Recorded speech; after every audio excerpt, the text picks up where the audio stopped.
we are called to evangelize.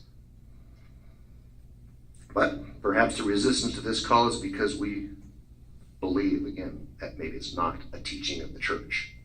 It is a teaching of the church. Maybe you don't hear it from the pulpit as much as you should, but it is a teaching of the church. So, what are we to do? God calls us to evangelize. Okay, why don't we? Why don't we? Let's face it, we're afraid of doing that, right? I spent over 20 years in sales. It was never easy to ask somebody, just go ahead and write that check out, please. It wasn't easy, but that was my job. But I also knew that when I was leaving them, when I walked out their door, that I left them better than what I found them. And that drove me to continue to do it for as long as I did. Very stressful. But I left them better than how I found them. As long as I knew that, then that was okay. That gave me the impetus to go on to my next visit with somebody. But most of you here probably have adult children. I don't need a show of hands because I don't want to embarrass anybody, but I do know that some of your children don't go to church. I know some of them have questioned their faith. Some of them have stepped back from their faith. And I know, or at least it should, concern you a great deal. First of all, their very soul could be in jeopardy. I don't know, that's between them and God. But we don't know either. And I don't like to take chances. I like to know that my family has a strong faith walk. That gives me great comfort and allows me to sleep at night. But we might be in fear of offending our adult children. I've got news for you, however, something that I told my son here almost about a year ago when he was having some difficulties. And I was hounding him like a good parent should, right? Except he's 26 years old. He was 25 at the time. And he said, "Dad, I'm an adult." And I said, "Yes, son, you are an adult. According to the law, once you turned 18, you are an adult. But that number 18, that's man's law. That's not God's law. You see, God gave me to you as your parent for the rest of your life. Sorry, but I'm going to do my job." Which means that whether you're 6 or whether you're 60, if I need to be your parent, son, it's not to offend you. It's because I'm doing what God called me to do. If you need direction and guidance, it's my job. He never thought of it that way before. He said, yeah, you're right. You're right. I said, and if you don't like that, then your issue's with God. It's not with me, because I don't know if you got to choose your parents when you were in heaven before you came down, or God just gave us to you. I don't know which one it was. But the fact is, I'm your parent for the rest of your life. Now, you may hope that period of time is shortened in case I really upset you, but nonetheless, as long as I'm here, I'm your parent, and I'm going to do what I have to do as your parent. So they have no choice in the matter. So how do we evangelize our children? Okay, first of all, we have to understand why children have doubts or have left the Catholic faith. And maybe it began with us when they were little. I know too many people who refused to take their children to church because they didn't want to be hassled. We took our children to Mass every Sunday. Yeah, they didn't always like it, but they grew up knowing that's what we do as a family. We go to Mass. Maybe your children aren't taking their children to church, your grandchildren. They should be. Because those children have every right, as much of a need for the Mass as an adult does. They may not understand it yet, but and perhaps the whole concept of faith that your children are experiencing, if they're experiencing difficulty in faith right now, maybe the concept is just too far-fetched for them. Because remember, these same kids went to college, perhaps. They have friends who, it's much easier to go fishing on a Sunday than it is to sit in a pew on Sunday morning. You're cutting into a lot of fishing time, right? It's easier. God didn't say things were going to be easy for us. But nonetheless, they might not have, if they truly understood the concept of what faith is, if they knew that, if they could understand what heaven is, trust me, you wouldn't have to ask them to come to church. They would be there. You wouldn't have to encourage them in their faith walk. They would have a faith walk. They'd be teaching you. So, it's important, though, if you're arguing, or if you're conversing, I should say, with your children, or anybody for that matter who really doesn't have a faith walk, that you can't use the Bible, you can't use faith as a basis for your argument, because they don't believe it. So you can't argue from a platform that they don't understand, they don't believe.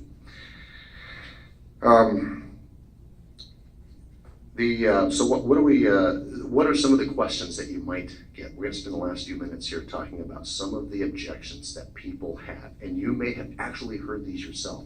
And this is from my years of writing down some of the objections that I've heard about why people don't practice their faith, or no longer practice a faith that they once had. Well, first of all, you hear, "Oh, I don't have to go to church to believe in God." How many of you heard that? Don't have to go to church. I mean, I can believe in God without going to church. Well, you know what? Our families, our own nuclear families, are built after the Holy Family, if you think about it. You had a husband and a wife, Joseph and Mary, and they had a son, Jesus, right? And so so first of all, our entire family structure is based on the Holy Family. Secondly, you have the family of the church. What did Jesus tell Peter? "Upon this rock I will build my church." Rocks are big and they're heavy. They provide shelter. They provide strength. We're supposed to be rocks for our children. That's why I refuse to budge on matters of my faith. My faith is a rock.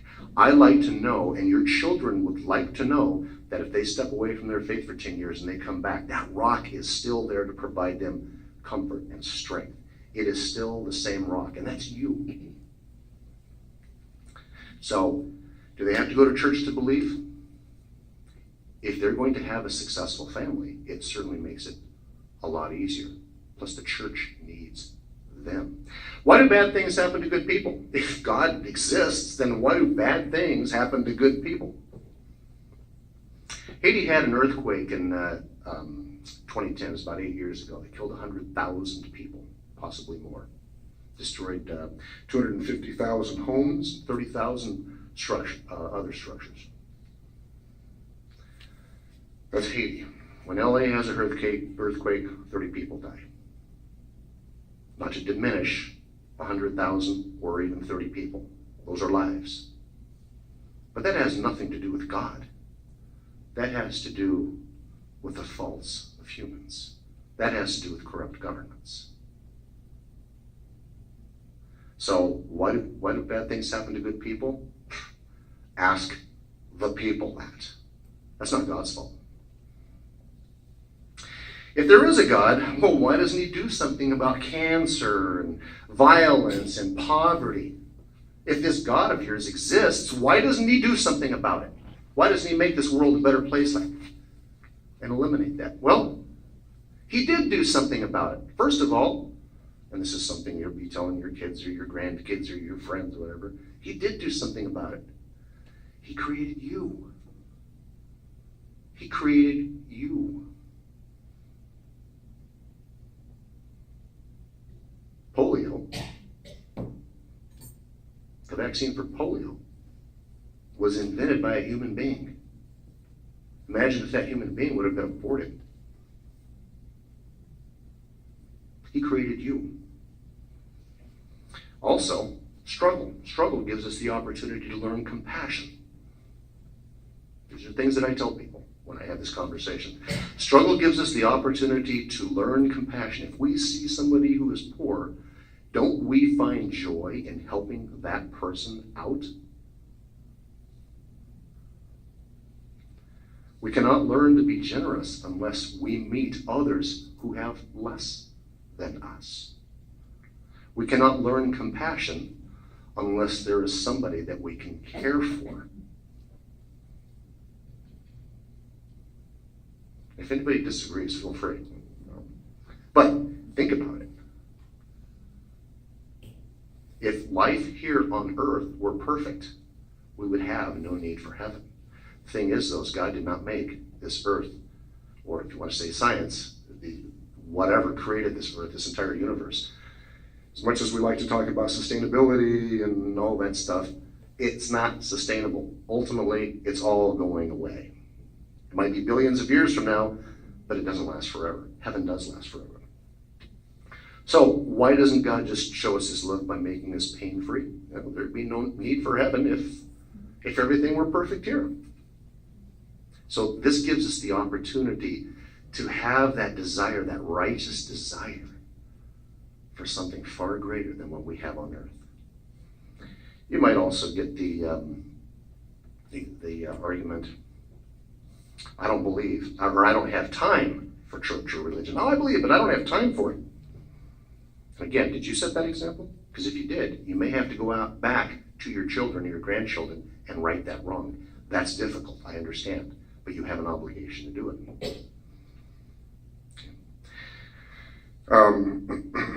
Like my wife always tells me, Dale, you're not completely useless. You can always be a bad example to our kids.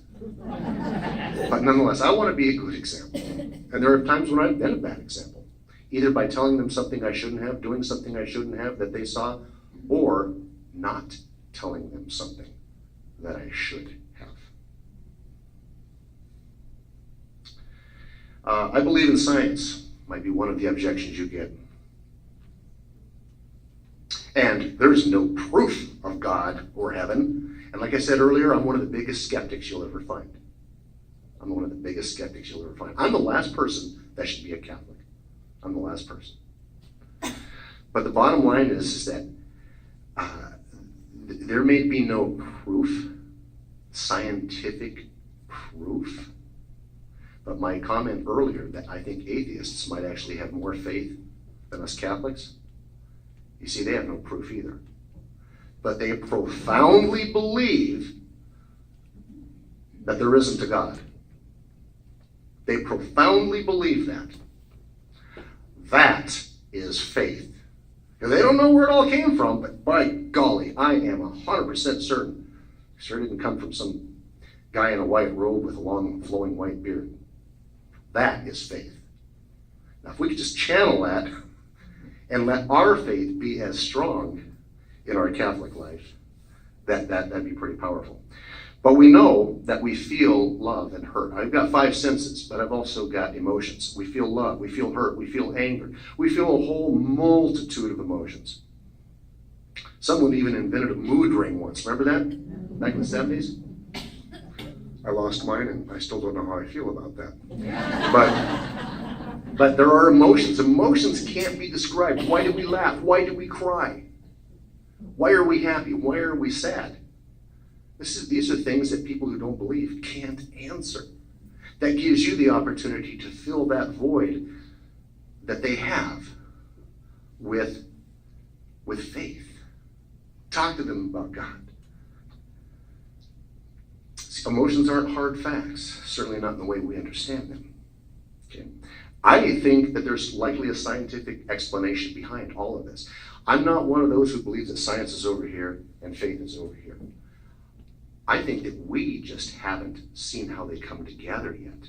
But when all is said and done, when we're in heaven, one of the things that I'm going to ask God is, hey, all these things that science says, for whatever reason, you don't exist, how do they actually mesh? I think they're going to mesh perfectly.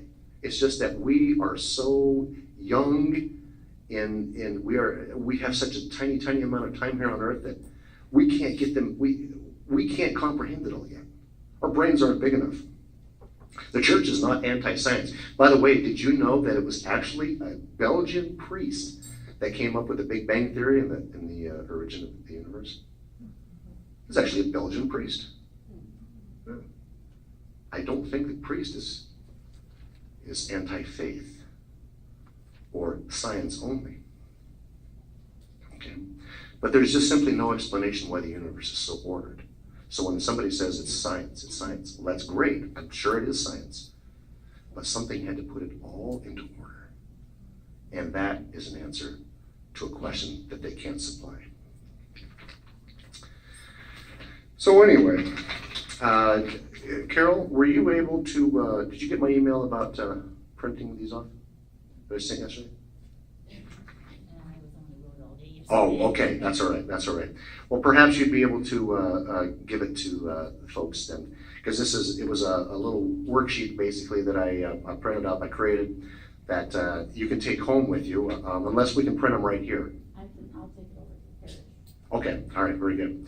I'll let you have this. But what it is you're going to get objections when you talk about faith, when you talk to your children, when you talk to your grandchildren, when you talk to your friends, when you talk to your relatives, when you talk to that person sitting next to you in the pews wondering, why do I keep coming here every Sunday?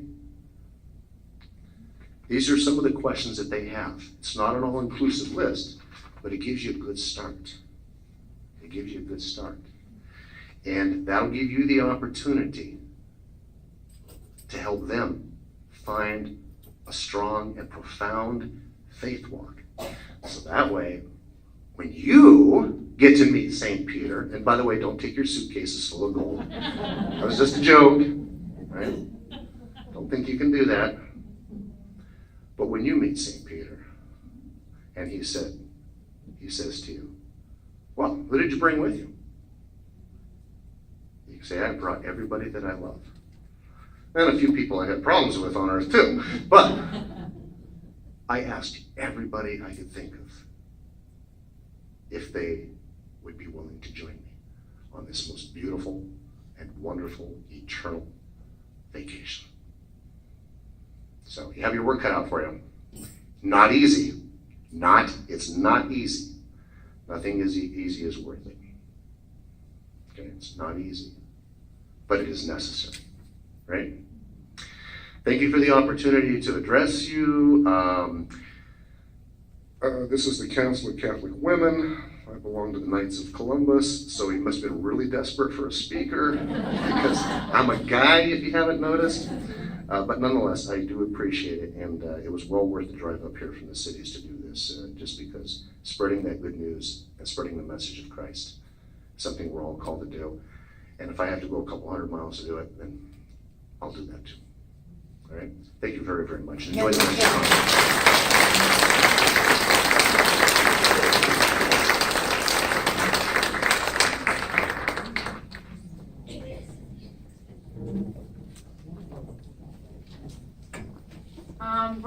We have Chance that you